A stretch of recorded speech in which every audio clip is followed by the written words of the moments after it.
Welcome back, everyone. Well, the Winter Olympics in Pyeongchang officially wrapping up Sunday, and we are here to take a look back at the games and some of the exciting highlights. Joining us now is James Yoder, CEO and founder of Chat Sports. James, we'll start at the end and I guess work our way toward the beginning, Sure. But what'd you make of the closing ceremony? Well, as I was saying, it was kind of a little boring closing ceremony compared to as expected. The shirtless man made a reappearance, and that got people buzzing on social media. I think it was a hit with some of the ladies. And when was the last, was it in Sochi? When was the last time he made his so appearance? he made his appearance 2 years ago at the Summer Games, actually, Okay. in Brazil. Yeah. And so now he's back for the Winter Games. It was a hit at the opening ceremonies, and now he's back for the closing ceremonies. That was the thing that I saw most people talking about, when they watched either the closing ceremonies live or on tape delay last night. Just for fun. Yeah, absolutely. I want to get your thoughts on the U.S. performance, because by a lot of measures, by most measures, if we're looking at medal counts, of course, it was a big disappointment for the U.S. I mean, our country expected to get close to 40 medals, ended up finishing in fourth in terms of actual number of medals. You can see 9 gold, 8 silver, and 6 bronze right there. What's your takeaway?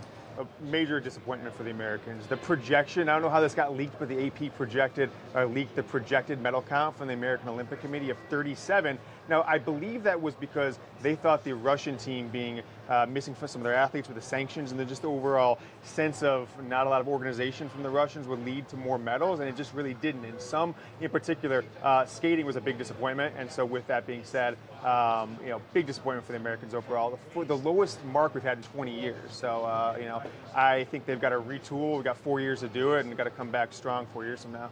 Skating, what about skiing? Lindsey Vonn not doing as well as many expected her to do? Didn't get, got the bronze there towards the end.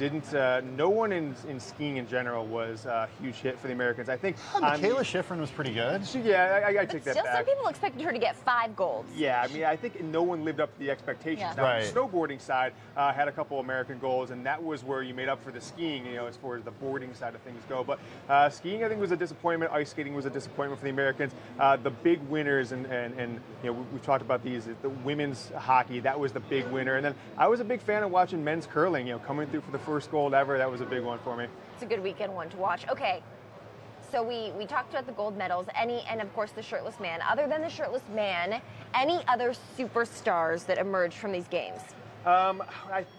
These games for me from the American side will be more about like missed expectations. So Nathan Chen not coming through in the men's skating. He had a great end of his performance, but he had multiple falls early on. Had to really have one of the great endings of a performance of all time to just finish 5th. So that was a disappointment. I think Shaun White coming back and having such an absurdly, just amazing athletic performance to win his gold was probably the one storyline I think that more people than any other storyline were talking about on social media. I mean, Shaun White's amazing, and he was standing up there on the podium at one point next to a silver and bronze medalist who grew up essentially inspired by Shaun White, and contribute some of their success to watching him, which really speaks to how long he's been participating in the Olympics, participating in this. Rising stars, who is the next Shaun White? Well, from the snowboarding side, it's tough to say, but I think going forward to the 2022 games, imagine thinking about that 4 years from now, 2022, it's going to be Nathan Chen in the men's skating. Now, he's only 18, and a lot of people expected him to win gold this year, but didn't get it, only 5th place. But Americans going to put all of their marketing dollars behind him for the 2022. What about Chloe Kim? She's amazing. Well, she's so young. She's already she's kind of made it. So going forward, she's certainly going to be a star on the snowboarding side. I think she's actually kind of proven her over the last 2 years with the X Games. She was more of a known name and has achieved that level of success. So she's going to get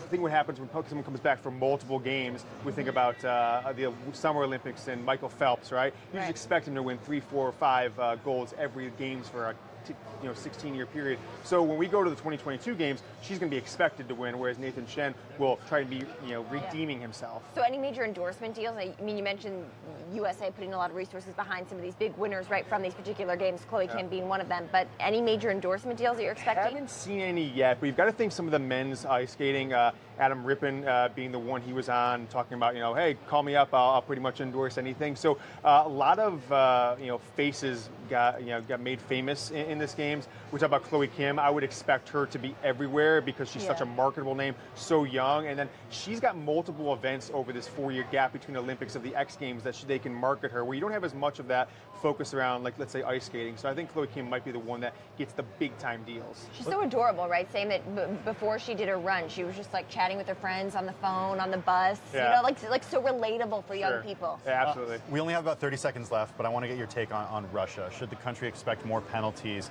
given that they were already banned and two athletes competing, not for Russia, but two Russian athletes competing, actually got caught doping in these games? Well, I mean, that's got to be very embarrassing that their curling guy got caught doping. Was a big surprise. But the investigation is going to continue. They are under a huge amount of scrutiny going forward, so expect scrutiny to be there. Whether they continue to be investigated, I think, wait and see. The one thing about just their country was interesting. They won men's gold in hockey, and with that, they sang their national anthem, which was a surprise. All right, James, we are going to have to leave it there. Thanks so much for joining us on Cheddar this morning. James Yoder, CEO and founder, Chat Sports.